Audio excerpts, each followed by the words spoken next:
Саламатсыздарбы, урматтуу телевизор көрүүчүлөр.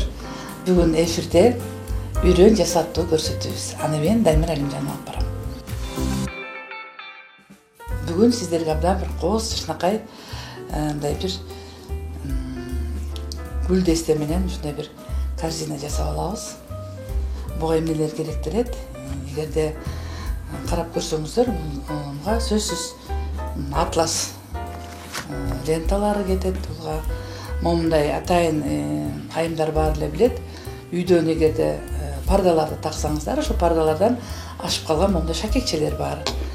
Керектелүүчү. Анан ошондой эле ар кандай мындай ленталарыбыз бар.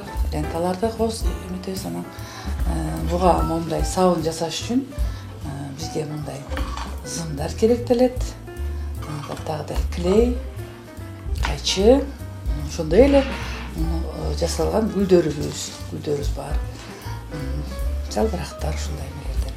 Анда эмесе жакшылап жумушуңуздар болсо бир азга токтото турсаңыздар, көңүлүңүздөрдү буруп, момундай татынакай бир корзина, гүлү менен корзинаны жасаганы жакыныраак отуруп көрсөңүздөр болот.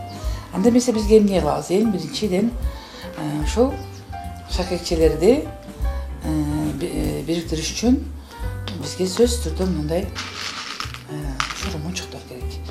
Эгерде болсо бир түстөн деле болот, болбосо мындай аралаштырып да койсоңуздар болот. Анда эмесе баштадык. Эң биринчиден биз кардондон алсаңыздар болот, болбосо мындай катуу кагаздар бар. Катуу кагаздардан деле негизин алып алсак болот.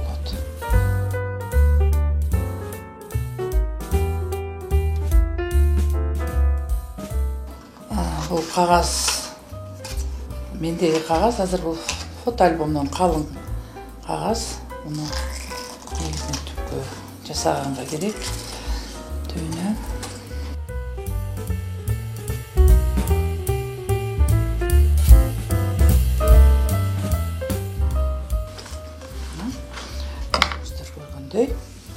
эки шакекчени жасап алдык. Астына азыр ошол эмеге жабыштырып алабыз.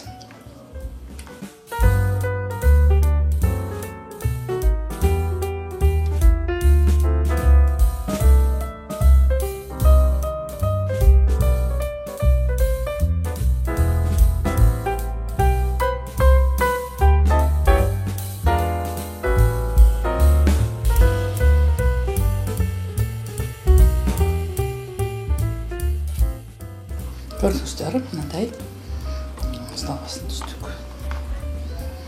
Экинчи эмени бардыгын албасак дагы кичине кармай турган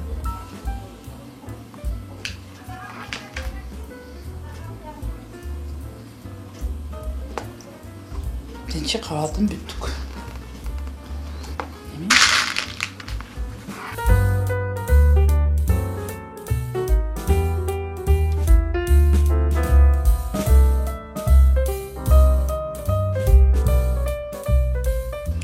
Бул гүл салгыч корзина болсо, ушундай кылып керек болсо сиздер мындай башка дагы бир эгерде мунун каналарын абдан көбөйтүп койсо, буга калемдерди салсаңар болот, шамдарды салып койсоңуздар болот. Муну эми өзүңүздөрдүн фантазияңыздарды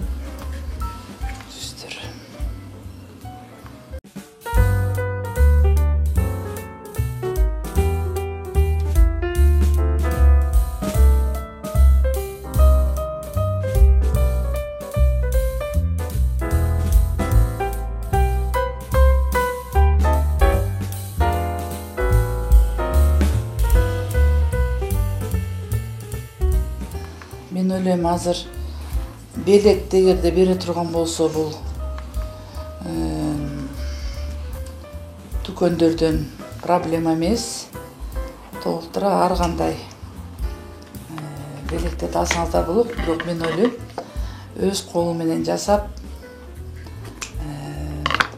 берген белектен өткөн кымбат белек болбосо керек.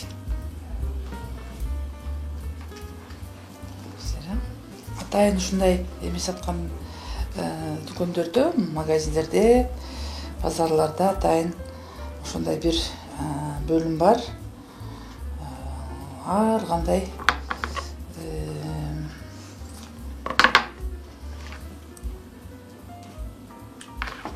кооздуктарды эмелерди сатат.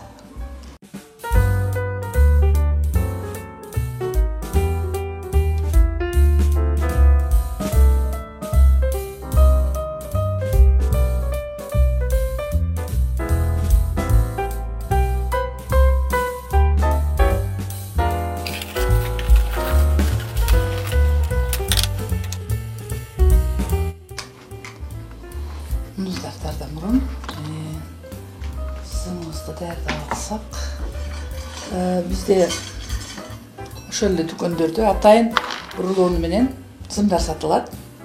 Мунун дагы размерлери болот, 4-чү, 5-чи деп. Биз ошол сымдарды алып, азыр мен кылып даярдап койдум. Ошонун момундай боосун даярдайбыз. Боосуну 5-6 кабаттап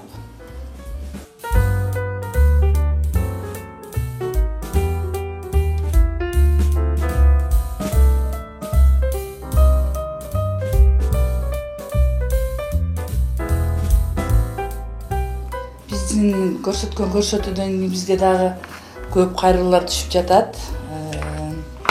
Абдан кызыгышып, кызыгуулар пайда болуп, айрыкча ошол үйдө отурган кыз келиндер,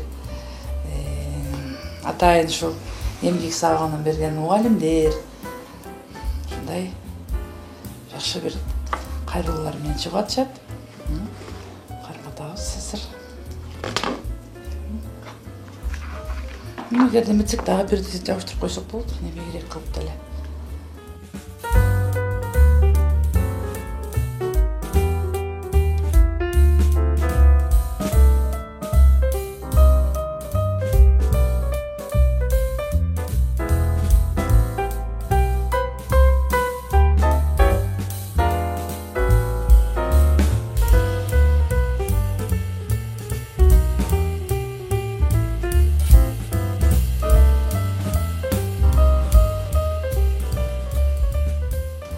Жалтырагыбыз көбүрөөк болуп, восточный стиль болду окшойт бул. Жасаган.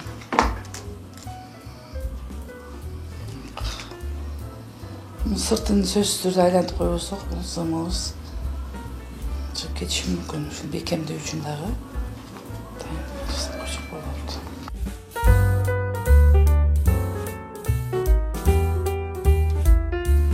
Вазабызбы, корзиначкабызбы деп ойлойм. Негизинен основасы, негизи түзүлдү. Эми буга биздин далелейбиз.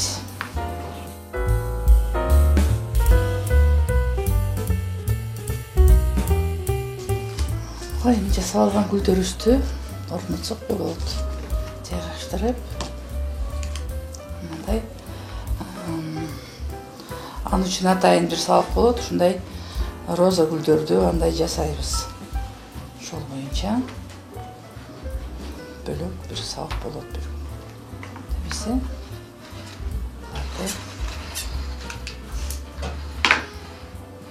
кадимки эле ленталардан, же болбосо момундай атлас кездемелерден кыркып, тигип гүл жасап алабыз.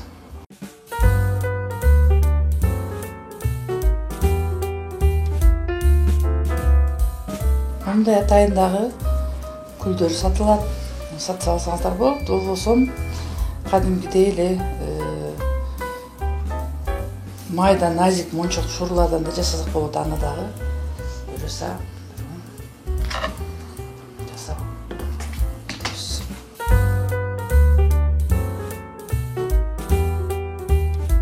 Бул клейбиз колго жабышак келет.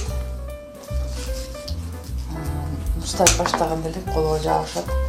Ошого кээде анча ыңгайсыздыгы жаратат.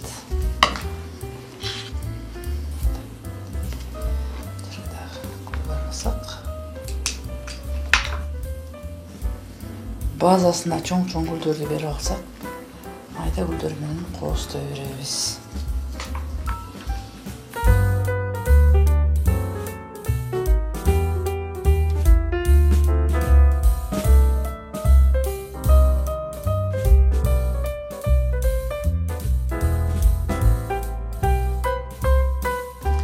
Мына урматтуу телекөрүүчүлөр, бизден ушундай гүлү менен ваза деген даяр болуп калды. Анда эмесе биз менен чогуу дайыма бирге болуңуздар, үйрөнүңүздөр, жасаңыздар. Саламатта калыңыздар.